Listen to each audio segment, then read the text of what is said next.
बतलाइए, मेरे भाई ने मुझको बहुत कुछ दिया था। और हाँ।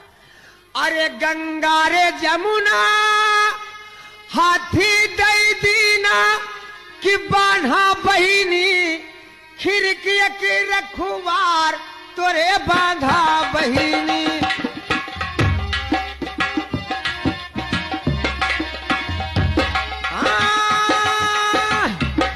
अरे बांधा बहिनी खिड़की की रखुवार तोरे बांधा बहिनी।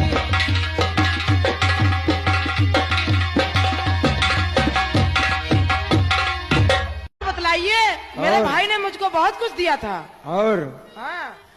अरे गंगा रे जमुना हाथी दई दीना कि बान्हा बहिनी खिड़की की रखुवार तोरे बांधा बहिनी।